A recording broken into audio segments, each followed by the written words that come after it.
popular social media superstar, the renowned content creator, the serial risk taker, and undefeated fighter, introducing the problem child, JakePaul!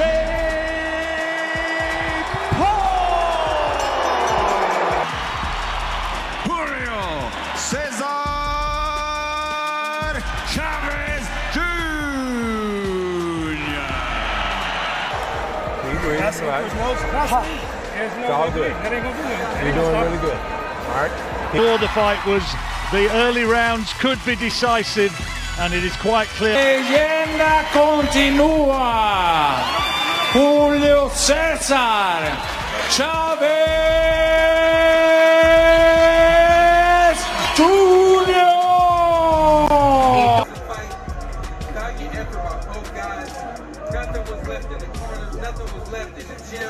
The long-awaited showdown between JakePaul and Julio Cesar Chavez Jr. is now only a few days away, and DAZN Boxing has just released a special feature that gives fans a closer look at both fighters, along with interviews from well-known guests, adding even more hype to the event.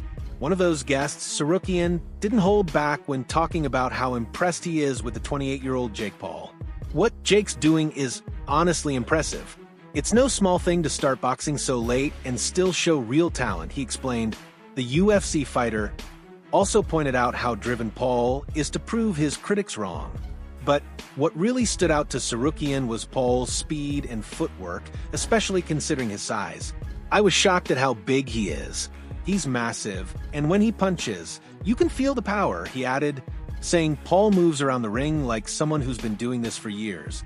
Sarukian believes Paul is ready for the challenge and sees him coming out on top. Statistically speaking, it might seem like a stretch to expect JakePaul to defeat Chavez. But based on how Chavez has looked in his recent fights, plenty of people think the YouTuber-turned-boxer has a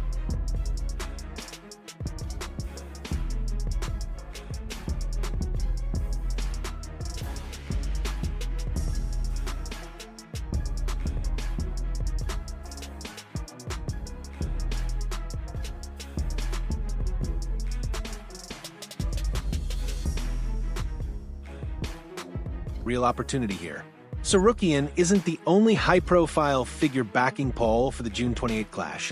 Just recently, another big name in combat sports stunned everyone with his bold prediction. Boxing icon and 6th Division world champ Oscar de la Hoya, now the boss at Golden Boy Promotions, is keeping a close watch on the Paul versus Chavez Jr. fight. That's partly because two of his own fighters, Gilberto Ramirez and Floyd Schofield, will also be competing on the undercard, with GB Promotions helping to co-promote the entire event. Just days ago, the 52-year-old Hall of Famer decided to stir up some fun, showing off that classic Golden Boy confidence. De La Hoya shared his full fight predictions in the most unexpected fashion, standing there in nothing but his underwear as he revealed his picks. It's fight week. JakePaul versus Julio Cesar Chavez Jr. Time to drop my prediction. Overall, Jake, how'd you feel in there? I just felt flat, man. Not my best performance. I guess that happens in the sport. You know, you got to peak right at the right moment. You only get one night, one chance, and I messed that up, I guess. But Golden Boy style. Baby, he laughed as he tossed his robe aside. As expected, De La Hoya backed his guys Raul Curiel, Floyd Schofield, and Zordo Ramirez to win their undercard bouts. But when it came to the headliner, his prediction caught many off guard. He called it a close, tough fight, but in the end, he believes JakePaul wins by split decision in the 12th round. That's De La Hoya's pick for the main event. The JakePaul boxing journey continues this Saturday, as the internet star turned pro fighter takes on former middleweight world champion Julio Cesar Chavez Jr. This will be Paul's second straight fight against a former world champ, following his victory last November over 58-year-old Mike Tyson.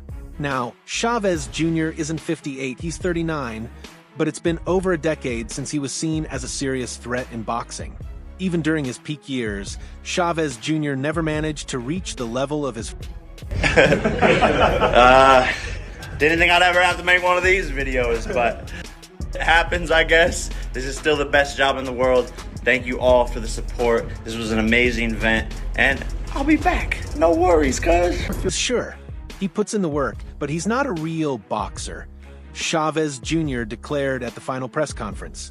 He's definitely not a skilled fighter. If he was, every guy sitting up here would be considered a legend. We all know he's not at that level. In many ways, Chavez Jr. is the perfect opponent for Paul. Paul's name has been built off wins against older, past their prime fighters, yet the spotlight on him keeps growing.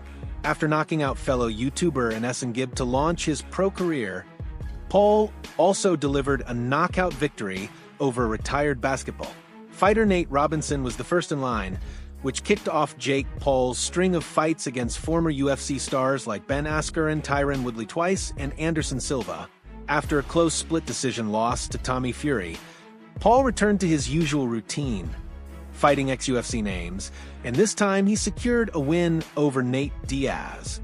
Paul also made an effort to test himself against actual boxers like... Jake, I know there was a lot of talk about him and his power. You took his shots pretty well and you knocked him Yeah, down. no, his power wasn't that crazy. He just had good speed, good combinations, but Anderson and Tyron hit really hard, so I was used to that. Thank you, brother. Thank you. Boxing, man, you got to take it on the chin, but it was good, some good moments in there.